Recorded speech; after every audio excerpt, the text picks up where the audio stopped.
Question a few times, so I'm like, you know what, let's address it. People are like, Trav, what's going on with this AMC GameStop short squeeze thing? How does it work? What are the mechanics of it? What are the economics of it? What the frick is going on? I'm like, oh, you want to talk Wall Street? You want to talk Wall Street? Let's talk Wall Street. Let's talk Wall Street, baby!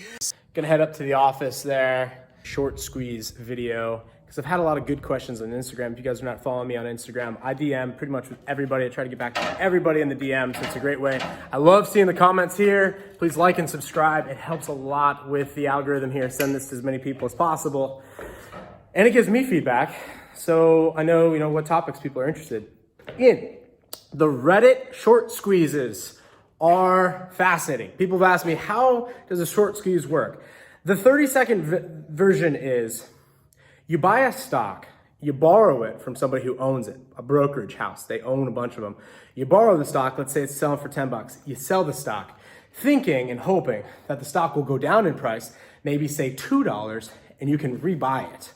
Pocket the 8 and replace the stock that you borrowed. Now, it's really a professional's game because you can lose endless amounts of money. The math and the probabilities are not in your favor. And what I mean by that is, the best case scenario on a $10 stock is it goes to zero and you pocket all 10. You buy the stock back for zero and replace it to the brokerage. The worst case scenario is that stock goes to $1,000 or $100 and you lose $90 or $990, or it could go to $10,000, which would be crazy, and you could lose $999, you could lose endless amounts of money. So it really is somewhat of a professional's game. And if you do the due diligence and you look at the company and you go, yeah, well, we know that it's going to go down, or it's overpriced, like a Tesla or something like that, you'd feel like it's overpriced, you could short it. But what we're seeing is the organization of these Reddit crowds, particularly the battle amongst generations. And this goes into Neil Howe, Fourth Turning. I'll link that book below. I've listened to his audiobook now twice. I've bought a bunch of copies and given it to all my family members. And this is a fabulous book. What he talks about is every 4 generations, you get to a fourth turning where you go from a crisis generation. Most recently, it was our GIs in the World War II, where they fought this big crisis. And then, society kind of reorganizes itself and you have this 80 to 100-year run.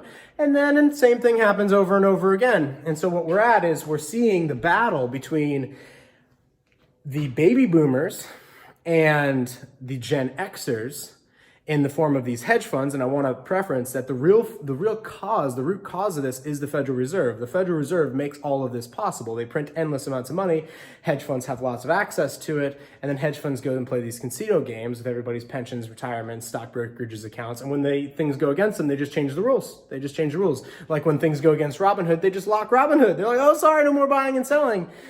Now, of course, Congress came together last month and did a hearing about the GameStop thing and pronounced it as well, we have to protect the little people. These GameStop, these Reddit people are going to get screwed. They're way overbuying for these companies. And all these kids are like, yo, we ain't trying to make money, bro. We know GameStop's not worth $5. There's a lot of corruption that's going on in our current fiat financial system because we're at a fourth turning. And we're seeing this battle of these two generations battling these other two generations for the realm of power, which is already rigged against the younger generation, and thus we're going through this fourth turning moment.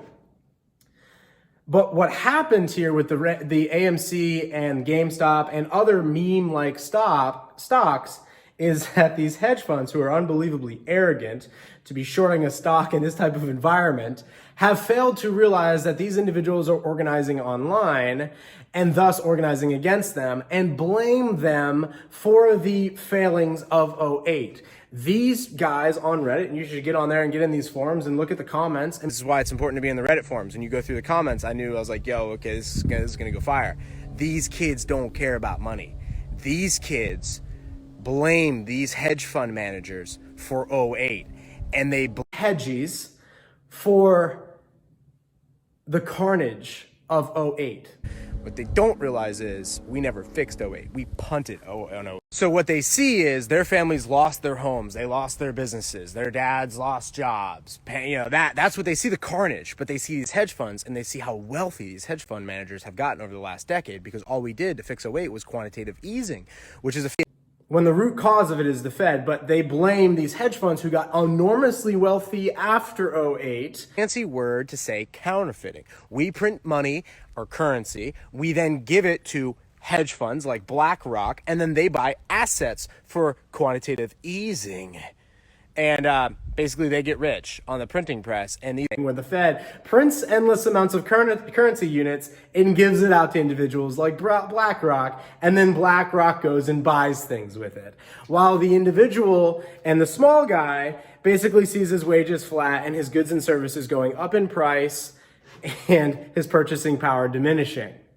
And so what happens is there's this wealth gap that occurs between the uber super rich and everybody else. And so I would argue that we're seeing a digital civil war, and possibly the first battles of a coming civil war in our society as we go through this fourth turning.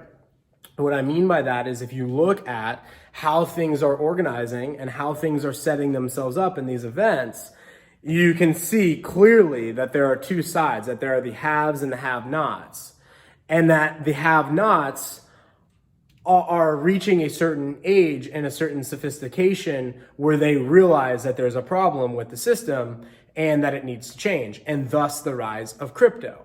And so crypto solves some of these problems, not everything, but it solves some of these problems in the fact that we could tokenize equities, and it wouldn't be held with a brokerage account, so that it could be short sold or naked short sold, meaning some of these hedge funds sold more than the entire outstanding shares. Like, they shorted more shares than actually existed. But at the same time, some of these companies have the ability to print additional shares.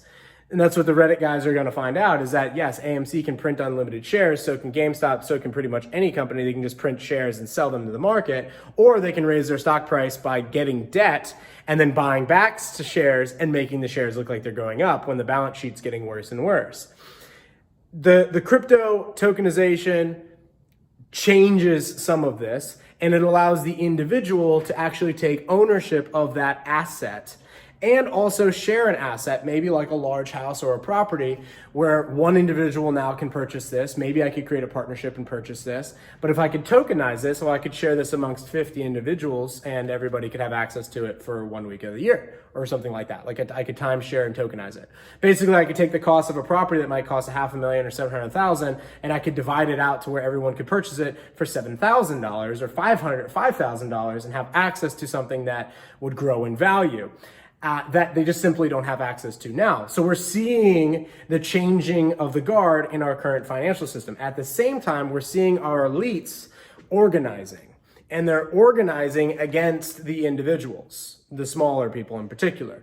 And they're governing for more control. They're governing for a centralized digital currency so that they know everything that's occurring in the economy. They're governing for a worldwide government where they can do taxes at a worldwide level. So therefore, corporations that are savvy couldn't just move their tax jurisdiction to somewhere else. No, they're going to get taxed anywhere they go in the world. And we're just going to have this political elite class that's just going to sit there, provide no value for individuals, centrally control the economy, and steal from people, which is what they've basically been doing, but at large, since 1971, when we came off the gold standard and they could just print endless amounts of currency units and have really no repercussions for it.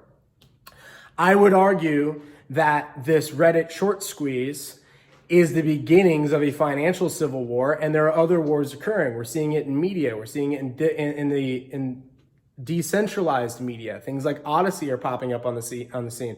We're seeing it in Google, where we're seeing things like the Graph showing up, which is an interesting crypto project. And then we're seeing our Congress people at the current going, well, I don't know if we should allow crypto to exist. I'm not sure.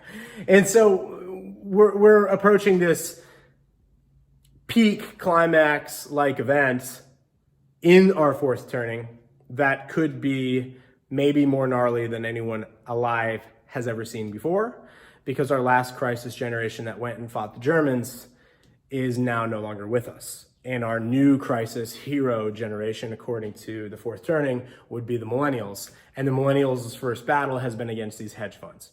But make no mistake, I believe that it's going to go through all facets of our culture, from everything from social, economic, all the way down to political, all the way down to finance, all the way down to the energy grid. I mean, all of this. And I think that the long-term solution is we need to decentralize more things. The more things that are decentralized, the better the world is going to be. So thank you for being here. Thank you for liking, subscribing, share this where you watch this. And I will see you on the next video. Peace.